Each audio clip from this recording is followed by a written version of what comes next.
saya mencoba menjawab tantangan, bisa nggak sih studio kecil, modal kecil, tapi bisa tayang di TV.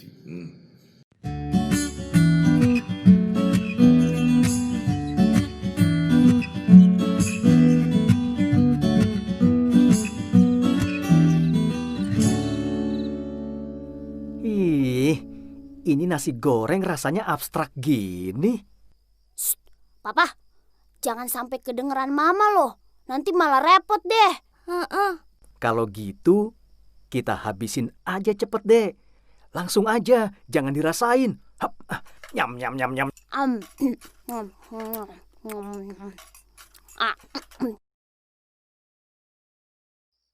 Ma, hari ini sarapan apa? Kemarin Mama lihat semua pada lahap makan nasi goreng. Jadi hari ini Mama masakin lagi nasi goreng seperti kemarin. Yang lahap ya. Hah? Iya, Ma.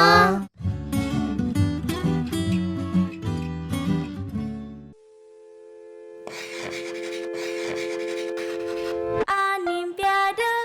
Animation for all. Halo, selamat datang di Animpiade, channel animasi Indonesia bersama dengan saya Nitianto Yudo. The Other Side of Animation kali ini akan ngobrol-ngobrol dengan Mas Yuda Tama, pemilik, pendiri, dan pengelola dari studio animasi Money Monkey yang ada di Surakarta, Solo Raya. Halo, apa kabar Mas Yuda? Oke, lama ndak basuh. Oke. Iya ya. Kapan kita terakhir ketemu ya? Kayaknya agak lama juga ya. Berapa bulan? Kira-kira tahun yang lalu gitu. Masa ya? Iya lah. Kan selama ini kan belum pernah ketemu karena setelah itu pandemi kan. Betul. Jadi kita belum pernah ketemu. Oke Mas, kayak ngobrol-ngobrol tentang dirimu ini sudah menjadi salah satu pelaku pesohor animasi di Indonesia. Siapa sih yang gak kenal namanya Yuda Tama? Itu tadi filmnya Mama Papa ya. Mama Papa itu adalah salah satu karya dari Mas Yuda Tama yang pernah dan sudah disiarkan di Kompas TV ya waktu itu. Dan itu adalah salah satu. Masih ada salah banyak yang lain. Nanti kita akan ngobrol-ngobrol dengan Mas Yuda Tama apa saja yang sudah, sedang dan akan dibuat oleh Mas Yuda Tama dengan Money Monkey-nya. Mas, kok namanya Money Monkey apa sih? Ini karena kalau money itu duit, monkey itu menyet gitu. Money Monkey itu many, banyak. Many bukan money, Cuman duit kalau ya. di many kan gak enak. Jadi banyak monyet gitu. Iya, banyak monyet. Jadi kalian monyet gitu Dulunya ya. memang. Dulunya monyet. Kita menganggap dia monyet-monyet. Oke. Jadi monyet-monyet itu kan monyet-monyet ini berdiri tahun 2010 apa 2011? 2011. Oke, tapi sebelum kita ngomong-ngomong tentang atau ke arah sampai ke banyak monyet itu, kita monyet yang satu ini. Yang monyet yang satu ini mulai masuk di dunia animasi itu sejak kapan? Gimana caranya gitu tiba-tiba? Dulu di kampus ada lowongan. Di kampus mana nih? Kampus dulu bukan Unikom, tapi sekarang jadi Unikom. Oh, yang di Bandung berarti. Ya. Oke, loh, berarti kuliahnya di Bandung. Kuliah di Bandung. Terus Ada yang nempelin tuh, kayaknya kakak kelas nih. Oh, kakak kelas yang udah di Red Rocket, terus dia nempelin lowongan di dinding mading. Terus wah lowongan, ya udahlah. Saya masih kuliah. Semester akhir. Semester akhir. Itu tahun 99. 99. Oke. Habis Krismon. Ya. Ya udahlah. Emang perlu uang kan? Oh iya. Krismon. Oke. Uang ya udah. Jadi ya udahlah. Itu lowongannya adalah colorist. Oke. Colorist jadi di ngasih studio warna animasi, ya kan? Di studio animasi. Wah, saya nggak tahu tuh sebenarnya colorist itu apa. Ya Cuma paling nggak kalau kayaknya urusan sama warna ya, gitu kan. Warna nih ya. Ya udahlah. Saya siapin portfolio. Kebetulan emang saya udah digital painting udah beberapa kali, terus beberapa porto saya ikut lomba. Ikut lomba ya gitu digital painting. Ya udah itu yang saya jadiin porto, saya ajuin, Keterima. Ya. Dan masuklah kau kecemplung di di animasi. studio animasi Red Rocket Ya, ya di Bandung itu ya. Mulai tahun 99 ya, 99. 99. Dan mulai disitulah istilahnya berkenalan dengan animasi. Iya, sebetulnya dulu memilih kuliah di desain grafis karena memang mau bikin film atau mau bikin animasi. Oke, jadi sudah ada istilahnya sudah ada impian obsesi untuk animasi Iya, itu ya. iya. Oke, and then finally the dreams come true, masuk di salah satu studio yang cukup besar dulu. Saya nggak tahu sih itu besar atau Enggak, itu fenomenal mas. Jadi Red setelah- Rocket, walaupun sekarang sudah hikayat Iya. ya, tapi setelah saya masuk saya baru tahu, oh ini terkenal tuh studionya. ya udah, itu terkenal itu mas. Tahun dulu, kalau nggak salah tahun 98 ya, 98 dan saat tahun itu yang terkenal itu adalah termasuk Bening yang ada di Jogja waktu itu. Studio Bening itu kan cukup terkenal. Akhirnya artinya dua studio itu melahirkan animator-animator senior yang saat ini sudah melanglang buana di mana-mana, bahkan termasuk membesarkan Indonesia gitu. Terus kemudian dari Red Rocket berapa lama tuh? Setahun. Berarti Anda termasuk yang membuat karya yang cukup fenomenal itu, serial itu ya? Ya. Yaitu dia. Aku dan Kau itu Aku ya? dan Kau. Oke. Jadi memang pembukaan lowongan itu gara-gara Itu, Iya. karena menyelesaikan itu. Berapa episode waktu itu ya? 13 13 episode ya? 13 episode dan season. kalau nggak salah ditayangkan di RCTI ya? di Indosiar. Indosiar. Hari Minggu pokoknya. Indosiar. Itu. Oke. Nah setelah itu kemudian berkecimpunglah di situ sampai Sampai sekarang. Nah, bukan maksudku yang di Red Rocket.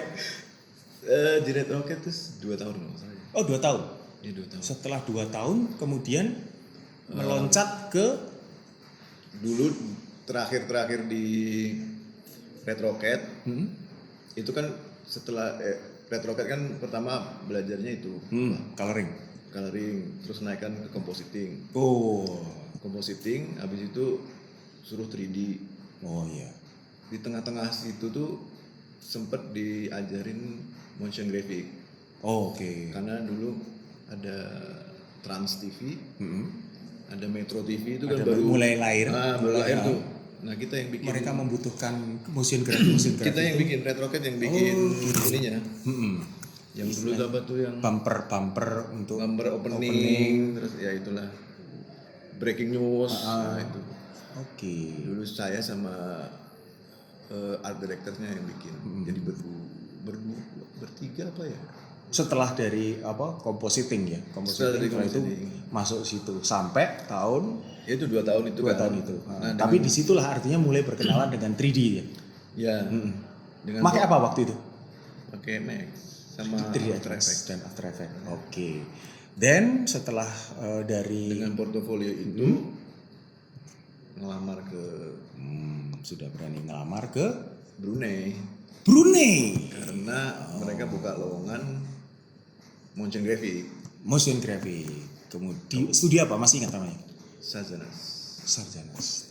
Itu Sazanas. kayaknya nama anaknya kalau nggak salah. Oh nama anaknya. Nama Anak dari anaknya dari yang punya. yang punya. Oke. Berapa lama di sana? Setahun Dan itu Anda sebagai motion graphic. sudah motion graphic juga Itu pertama kali ada motion graphic di Brunei. mungkin ya. Mungkin. Soalnya kayaknya di perusahaan lain belum ada. Oke. Mungkin Dan ya, mereka sudah mungkin. mulai concern di situ ya motion graphics untuk tampilan-tampilan karena Kalau orang Indonesianya banyak yang di bidang film atau news gitu banyak. Jadi kameramen, editor ya, itu banyak. dari orang Indonesia. Orang Indonesia banyak. Cuman yang untuk motion graphic masih setahu saya sih pas dulu nggak ada temennya. Ya sendirian. Jadi cuma sendirian untuk di perusahaan itu ya. 1 tahun di sana, setelah itu pindah lagi. Balik lagi. Balik lagi di Indonesia ke Jakarta. Ke Bandung dulu. Oh, ke Bandung Rencananya dulu. mau kuliah lagi. Oh, mau kuliah lagi, terus tapi Duitnya habis. duitnya habis. Berarti harus Karena cari kan sambil duit. freelance kan? Iya. Sambil freelance. Oh, sambil freelance ya waktu itu. Iya, Jadi sambil sempat freelance. ada periode freelance. Tapi kan freelance-nya di Bandung ya. Nah, industrinya kan sebenarnya industri animasinya kan di Jakarta. Di Jakarta. Iya. Kalau di Bandung kan Ya hanya celepretan aja hanya. ya itu pas itu freelance juga dari Jakarta. Nah, Itu saya ingat kalau mau ngirim file ke Jakarta itu pakai travel. Itu travel berangkatnya jam 3 sampai Jakarta kan mungkin jam 6 gitu. karena belum ada internet apalagi ya. Belum ada internet, belum ada Cipularang. Tol jalan tol itu. Jadi Masih harus lewat jalan apa namanya Cianjur Puncak itu semuanya itu. Oke, tapi setelah itu kemudian ke Jakarta akhirnya karena tahu bahwa pusatnya disuruh kan masih udah ke Jakarta aja. Jadi ada duit, bukan ada duit, ada lowongan, ada duitnya. Ada duitnya pasti karena udah kehabisan duit waktu itu kan. Oke, setelah itu masuk ke Jakarta. Di Double Click Mas Arnas dengan Mas Arnas itu di mana tuh studinya? di Fatmawati. Oh Fatmawati ya. Oke, ya ruko itu ya. Iya, Ruko. Iya.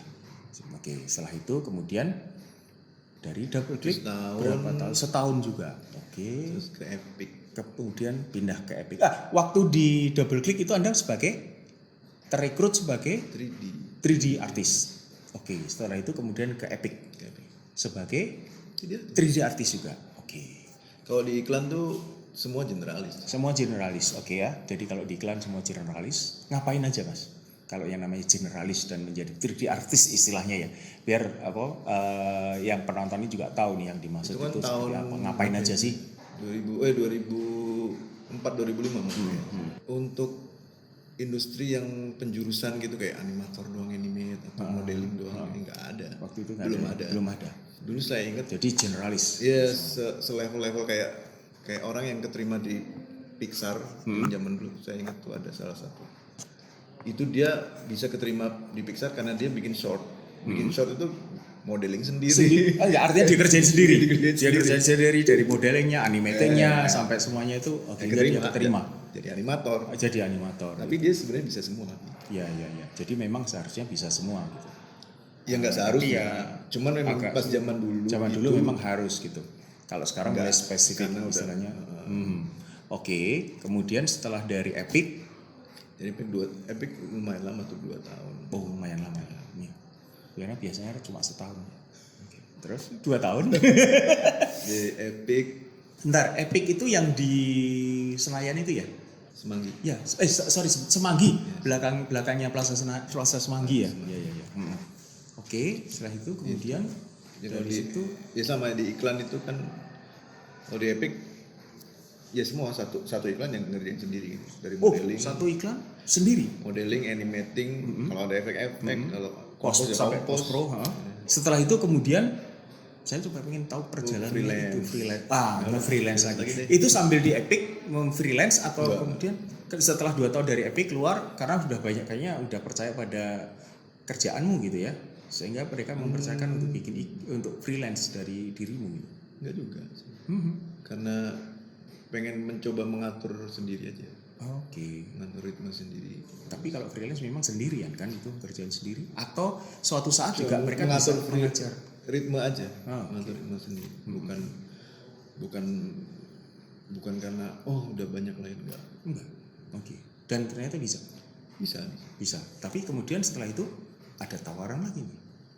Ya itu sebenarnya saya nggak sengaja itu. Nggak sengaja Saya nih. maksudnya tuh menolak gitu. Ah. Cuman mereka mendengarnya karena dari HP. Mau ya udah. Karena saya konsekuen ya. Ya udah. Ya udah berangkat ke Batam. Batam. Oke. Ya di situ mulai satu babak baru lagi nih. Batam. Ya. Karena harus babas alas kayaknya ya. Caranya katanya harus Iya, karena membuka satu divisi baru. kok divisi baru. Karena tadi ya ada undang-undang itu. Ya, undang-undang periklanan waktu itulah. itu sehingga mereka untuk mencoba untuk mengcover itu. Jadi memang biar job yang dari Jakarta Tidak keluar. tetap diterima di framework. Kalau di framework Singapura nggak bisa, ada framework Di Indonesia di Batam itu. Gitu. Cuman ternyata enggak dari penegakan undang-undangnya juga nggak kuat-kuat amat. Terus orang juga ngapain saya ke Batam kalau orang iklan kan? Iya, ternyata masih bisa saya juga ke Batam? dikerjain. Enggak, ngapain saya ke Batam? Kalau ke Singapura kan gue jalan-jalan dong. Iya, sekalian. Jadi kalau ke Singapura kan gue ke Batam. Ya, jadi ya divisinya agak kendor lah, nggak terlalu bagus. Gitu. Jadi setengah kontrak saya di sana saat pertama jadi divisi itu, setengah kontrak kedua itu jadi animator. Akhirnya jadi animator. Kalau nggak salah kalau sekitar tahun 98-an ya. Sorry, tahun berapa itu? 2007. Karena saat itu ada Sing to the Down yang dibuat di sana ya. Ya Barengan ya artinya. Tapi Anda tidak masuk di situ ya? Enggak masuk di situ. Oke. saya divisi sendiri. Begitu Sing to the Down-nya selesai, mereka dapat job serial, nah saya ikutan.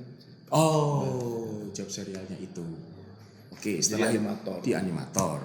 Nah, di situ lebih banyak di animator. Mereka kan menggunakan apa ya software? Dulu kalau nggak salah Sofimage. Sofimage ya. Oke. Setelah itu kemudian berapa lama sampai di Batam? Kontrak setahun kan? Kontrak setahun. Setelah itu ke Jakarta lagi. saya ke Jakarta lagi. Ya. Oke. Dan di Jakarta diterima oleh atau freelance dulu? Langsung. Oh, Langsung karena sebelum pulang udah ditawarin untuk buka studio baru.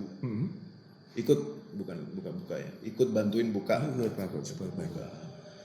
Oke, namanya adalah Render Post yang di Kemang Ya. itu ya. Dan banyak kerjaan kayaknya di situ ya sudah. Banyak. Ya karena orang-orang lama sih. Orang lama dan Bukan gara-gara saya. Ya, orang lama kemudian Gara-gara- bahkan kalau nggak salah pekerjaan dari Malaysia post. juga ya. Mungkin di posnya sih. Kalau di 3D-nya sih enggak. Enggak, di posnya.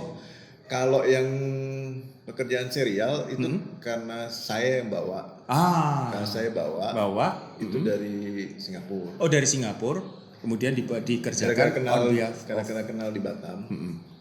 Saya bawa kerjaan dari Singapura ke Indonesia. Serial. Oke. Berapa lama di Render Post? Karena waktu itu Anda hanya sebagai karyawan saja atau pendiri juga, artinya sebagai pemilik juga. Karyawan saja ya. Oke, sampai kemudian akhirnya setahun, terus situasinya nggak memungkinkan, terus saya kalau nggak salah freelance dulu atau balik ke Epic ya. sempat balik ke Epic lagi. Balik lagi ke Epic. Itu juga cuma sebentar.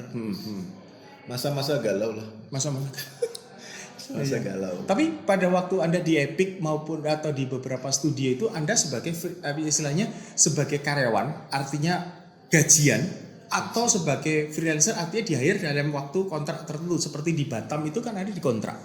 Gitu kan? Ya kan? Dikontrak untuk dalam periode tertentu. Ya kan? Yang jelas nanti gua kasih kerjaan ini gitu kan. Itu bukan untuk mengerjakan sesuatu gitu. Seperti misalnya katakanlah Mas Yuda, Anda saya kontrak untuk menjadi ini untuk menyelesaikan katakanlah film ini gitu. Enggak, kalau di Batam itu kontraknya ya setahun. Ya setahun aja lah pokoknya. Ngerjain apa? Kerjaan dari gue gitu. Jadi kalau nggak ada kerjaan dari dia ya nggak ngapa-ngapain. Iya. Dan itu yang sempat terjadi itu. Sempat ya 1 bulan dulu. Oke. 1 bulan. Nah, terus kemudian yang waktu di Epic kedua ini Anda masuk karyawan lagi untuk masuk, tapi hanya sebentar saja. Setelah itu kemudian Ya galau lagi Ya ya. sama Vicky itu. Jadi Money Monkey itu dirumuskannya sama Vicky sama saya. Berdua Berdua dulu. berdua. Ini namanya apa nih yang lucu? Kayaknya kita bikin monyet-monyet banyak. Ini nanti dari 2 monyet ini tadi ya. Akhirnya tadinya kan 1 monyet kemudian jadi 2 monyet gitu. Tapi kemudian pada saat pendiriannya akhirnya bertiga. 3 monyet. 3 monyet. Sama Ramdan, Vicky dan Anda. Itu berarti sekitar tahun 2010 tadi ya.